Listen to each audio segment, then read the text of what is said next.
Hey guys, it's Vicky. Welcome back to my channel. So in today's video, I'm going to be telling you guys all the stuff I'm not going to buy. Today I'm going to be doing an anti-haul. I've seen these floating around all over YouTube for a couple weeks now, and I've been watching them like nonstop. And yeah, I've seen a lot of people just talk about what they're not going to buy and why they don't. So I think that's a pretty good... I guess it's a pretty good reasoning, I guess. We're not hating on these brands or anything. Personally, I admire some of these brands, and I use some of their products, so I'm like, okay, well, I might as well, you know? But yeah, there's some of these products that I have either swatched, tested, tried out, seen on other people, and I'm not really a huge fan of them, so... And I will give you guys alternatives as well. So I won't buy this, but I would buy this, or I love this, you know? So let's go ahead and get right into the video. Okay, so for the first company that I am not going to shop for, I know everyone's a real big fan of it on YouTube, but not really me. It's going to be the Jeffree Star Cosmetics. So I pulled up his like little website. So there's like a bunch of like lipsticks, matte lipsticks, you know, all that stuff. Me personally, I do not like to shop online. I'm not really into that type of thing just because of the fear of credit cards being stolen, like the numbers and people hacking into your bank account, stealing all your money. I don't like to deal with shipping fees as well. I don't like to deal with like shipping. Oh, like when is it coming? It's going to come in 2 weeks or 3 weeks and stuff like that. And then I have noticed that some of his products are really expensive. Just on his website right now, just like one lipstick is like $18. Like, I think that's a little ridiculous. Just stating it, just putting it out there. But I have seen a lot of people do like it, so I mean, congrats to y'all. Y'all like it, awesome. But me, I just personally do not. I don't really see a justification in the price, and then I also just don't like how it's only online. If you were to have like a little like store, or like a section in Sephora, Ulta, anything like that, I would definitely go check it out and everything. I probably would buy it then. But just because it's just all online, not a huge fan of it. If I do ever get it, or if I get the opportunity to use one, I'll go ahead and, you know, try his products out, and then I'll give you guys like a full legit review. But as of right now, online is just not really a fan of it. Okay, so the next product, this is actually one product, actually not like a whole brand, is the Estee Lauder Double Wear Stay in Place makeup. So the Estee Lauder Double Wear Stay in Place makeup, the foundation. So I don't want to say I cheated this per se, but I did get a sample of it. I didn't ask for it; they just gave it to me. So, and I went ahead and I tried it out. I got 2 shades, like tan and bronze or something like that.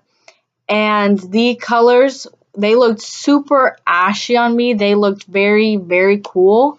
So when I put it on, instead of looking tan and like glowy and just like natural, I just looked like dead. Like I had no color in my face. So I didn't really like that. Sometimes you can get away with that with like concealer and like contour and all that stuff, but for me, no. And then the smell also, it smelled really, really bad. I wasn't a fan of the smell. To me, it just smelled like chemicals, like straight up chemicals.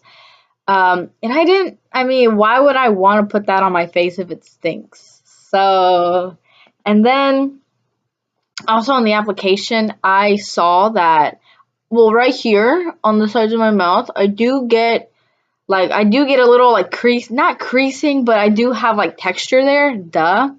And I do have a little bit of peach fuzz, like little mustaches. And then it just exaggerated it. Like instead of making it look flawless, it made it look worse in my actual skin. If that makes any sense to you guys, it just exaggerated everything, and then you could actually see like each little crease, and you could see like each little peach fuzz. It was ridiculous, and I did not like it. Why would I know a lot of people like it, but why would I get a foundation that everyone hypes over, and then when I use it, it looks terrible on me?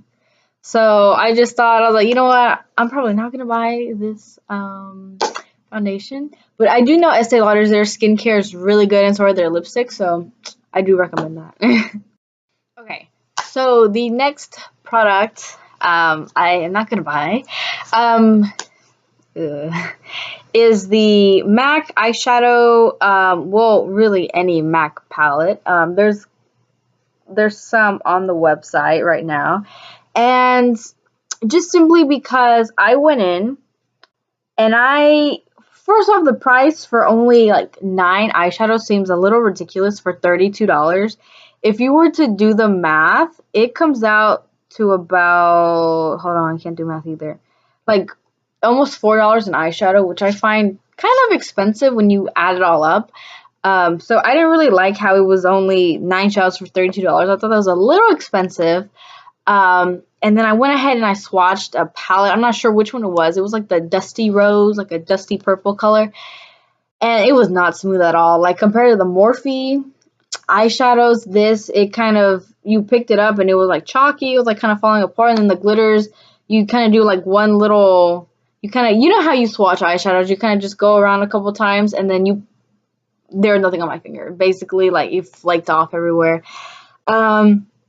And I wasn't really into that. I kind of thought, wow, like I could buy almost 2 Morphe palettes for that price. Because, you know, Morphe, it goes for like $22. And then the smaller ones, like the 25B, I believe, those go for like $18. You could buy 2 of those for the price of 1 MAC eyeshadow palette.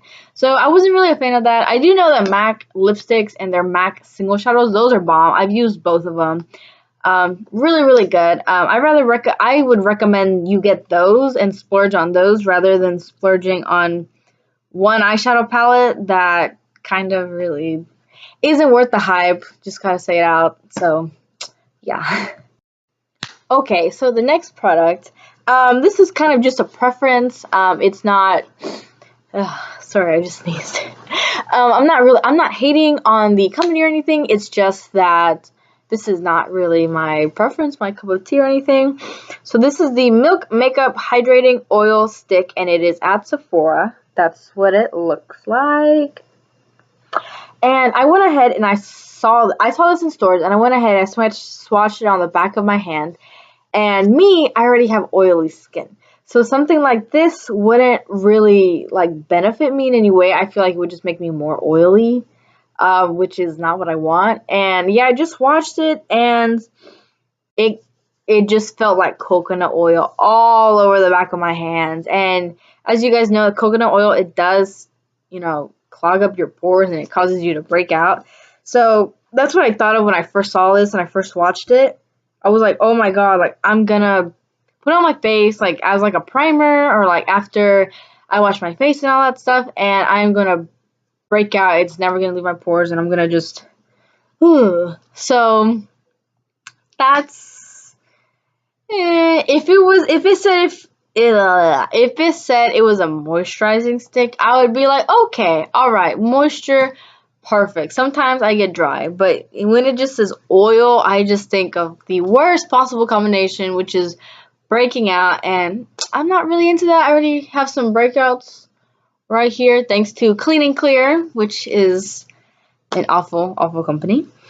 So yeah, it says it has a lot of good stars on here. I haven't really tried much from Milk Makeup, but what would I recommend? I know their foundation's good. That new Tubi foundation, I know that one's good. Well, yeah, sorry Milk Makeup, but I do not want oil on my skin. Alright, so another product that has been floating around Instagram and YouTube and all that stuff is the Farsali Unicorn Essence. When I saw this, I thought, wow, it's just oil. To me, it literally looks like oil, but on the website it says it's oil free and it's free of sulfates and parabens. And it goes for $54. I think what really bothers me is, I think it's the price. I would, if they had a primer like this, maybe $20, I would totally go for it. But sometimes some of these primers, they can get really expensive. And And I know there's people out there who are like so dedicated to their primers and their skincare and all that stuff, but me personally, I have my makeup days and I don't have any makeup on, so it's like I'm kind of both. I understand like the hype and everything on the makeup side, but then on the normal natural side, I'm like, why would you spend $54 on a primer? So yeah, I would. Yeah, I think I wouldn't buy this. Well, I wouldn't. I just think it's a little too much. If it was a $54 foundation, I would be like, all right, okay, let's go for it. Let's do it. But since it's just one primer and you can only use it for primer, I just kind of, I don't really see the hype about it.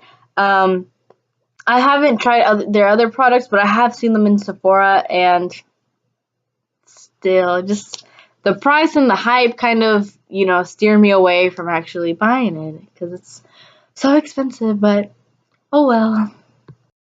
Okay, so the last thing I'm going to talk about is a setting spray. I've seen many weird things going on around YouTube that the setting spray didn't work. So this is the Too Faced Peach Mist Setting Spray. That's what it looks like.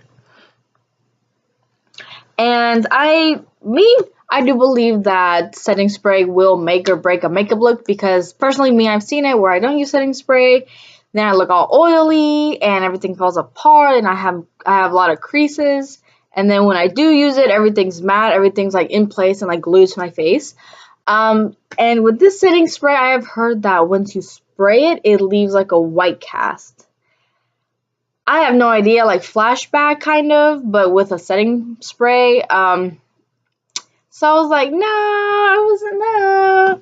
I do know everything smells good from Too Faced. It smells like chocolate and peaches and all that stuff. But personally, I would not get a setting spray that, you do all your hard work with your makeup, you take your time, and then you spray on your setting spray, and then it messes up your makeup look. Like, why would you buy that?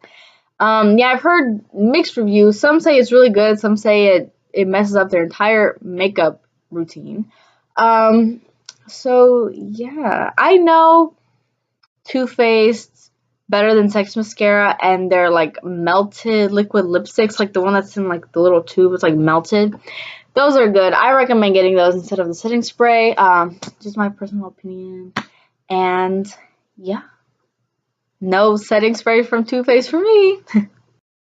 Okay guys, and that's all for my anti-haul. This is the first one I've ever done, so try not to hate on me too much. I do really enjoy these brands and what they really come out with. I do use, something from at least one brand from here, so I'm not just being a hater. I'm telling you why I do not want to purchase from them or buy a certain product, so don't hate on me. Don't hate on me. Thank you guys so much for watching. Go ahead and subscribe to my channel if you're not already. And I will see you guys in my next video. Bye, guys.